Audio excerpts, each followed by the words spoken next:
ማንነታቸውን በፊልተር ደብቀው የሚኖሩ ብታያቸው እንደ ጭራቅ የሚያስፈራሩ ሰይጣኖች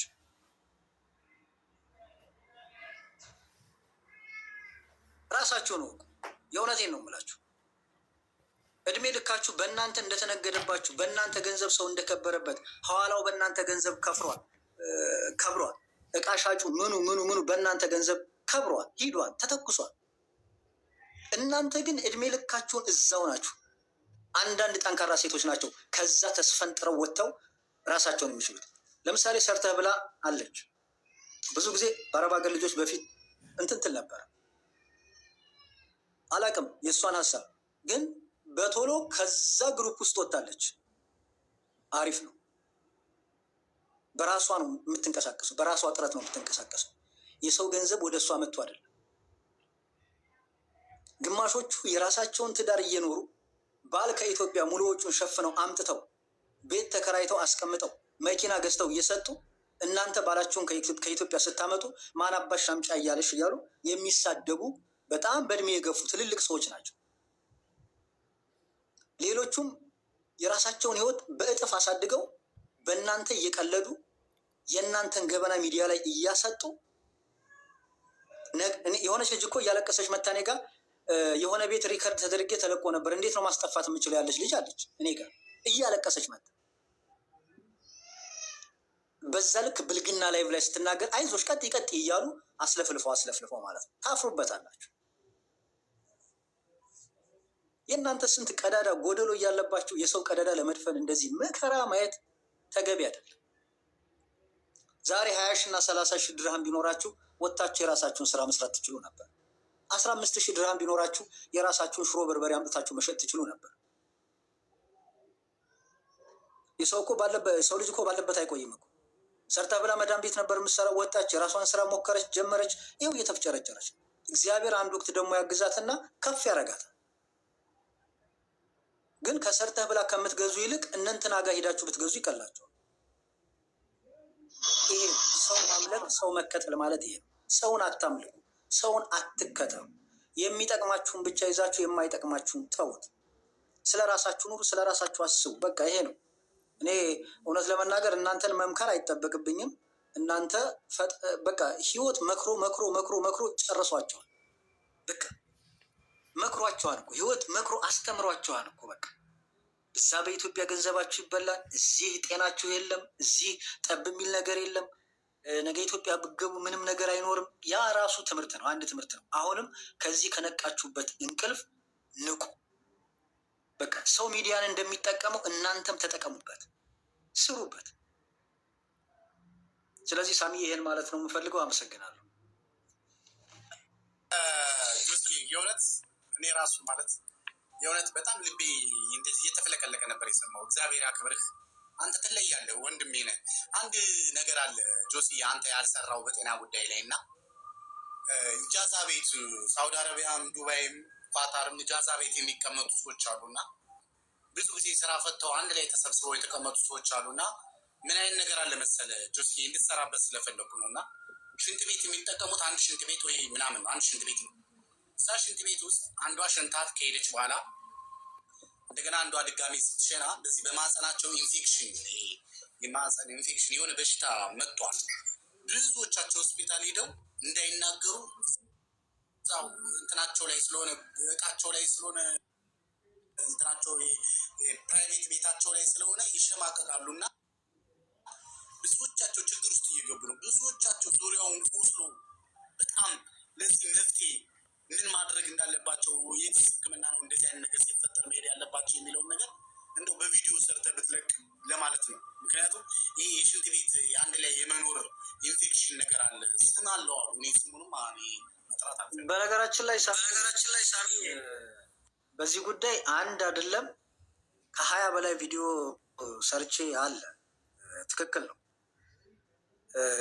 በአንድ ቤት ውስጥ በሚኖሩ ሰዎች መካከል የጋራ ሽንት ቤት በሚጠቀሙ ሰዎች ላይ በብዛት የሚከሰት ኢንፌክሽን አለ። እሱ ብቻ አይደለም። በነገራችን ላይ እንደዚህ አሁን የጉበት ቫይረስ ያለባቸው ሰዎችም በተመሳሳይ እንደዚህ አይነት ኬዝ ይፈጠራል። አይፈጠርም አይደለም፣ ግን እንደ አጠቃላይ ግን እንደ ምክር አሁን አኗኗሩ በራሱ ለዚህ ነገር እንዲጋለጥ ለምሳሌ 10 ሴቶች ኑረው አንዷ ኢንፌክሽን የተጠቃች ከሆነች የምንጠቀምበት የምንታጠብበት በሚረጭበት ሰዓት ውሃ ተመልሶ ወደዛ ስለሚያረፍ ያን ደግሞ ክሊን ስለማይደረግ እዛው መስቀያው ላይ ይሰቀላል። ቀጣይም ሂዳ የምትታጠበው ልጅ ደግሞ ከዛ ትወስዳለች፣ ትቀበላለች። እንደ መፍትሄ ይሄን ነገር ማስተካከል የሚቻለው የግል መታጠቢያን ማዘጋጀት ነው። የግል መታጠቢያ ማለት ምንድን ነው? መርጫውን አለመጠቀም ነው። የራሳቸውን የፕላስቲክ ሊሆን ይችላል፣ በሃይላንድ ሊሆን ይችላል። ኤኒዌይስ በማንኛውም ነገር የሚጠቀሙበትን ነገር ማመቻቸት ነው። ሁለተኛው ኢንፌክሽን በቀላል ነገር መታከም የሚችል ነው። በቀላል ነገር መታከም ይችላል ማለት ደግሞ ለረጅም ጊዜ ከቆየ ደግሞ እጅግ በጣም ብዙ ሳይድ ኢፌክት አለ። የመጀመሪያው የማህፀን ቱቦ እንዲቆስል ያደርጋል። ኢንፌክሽን ወደ ውስጥ እየሄደ እስከ ሽንት ቧንቧ ድረስ እስከ ኩላሊት ድረስ ይደርሳል፣ ይሄዳል፣ እየቆየ ሲሄድ ማለት ነው። እና በተለይ የማህፀን ቱቦን በሚያቆስልበት ጊዜ ያነ ቁስሉ መዳን ሲጀምር ወይም ደግሞ ሲድን ያቺ ቲዩቧ ትጣበቃለች፣ ትገጥማለች። እንዴት ነው ሰው ቁስል ይዞት እንትን ሲል ቆዳችን መልሶ ይገጥም የለም? ጀስት እንደዛ ይጣበቅና እርግዝና ይከለክላቸዋል። ለምን? የወንዱ የዘር ፈሳሽ ወደ ማህፀን እንዳይሄድ ብሎክድ ያደርጋል። በተደጋጋሚ ኢንፌክሽን የሚጠቁ ሰዎች ማለት ነው። አንድ እሱ ነው። ሁለተኛ ኢንፌክሽን ያለባት ሴት አንቲባዮቲክ ነው የሚታዘዝላት። ካልሆነ ደግሞ በብልት የሚጨመሩ መድኃኒቶች አሉ፣ ከ5 እስከ 7 ፍሬ ለ7 ቀንና ለ5 ቀን የሚወሰዱ። እንዲሁም ደግሞ በውሃ ተበጥብጦ እንዲታጠቡ የሚታዘዝላቸዋል። እንደ ኢንፌክሽኑ አይነት ይወሰናል እሱ። ግን እንደ አጠቃላይ እንደዚህ አይነት በጋራ ሽንት ቤት የምትጠቀሙ ሰዎች መርጫዋ በብዛት ባክቴሪያ አላት። እውነት ለመናገር በጋራ የምትጠቀሙ ከሆነ ሁሉም ሴት የራሱን ንጽህና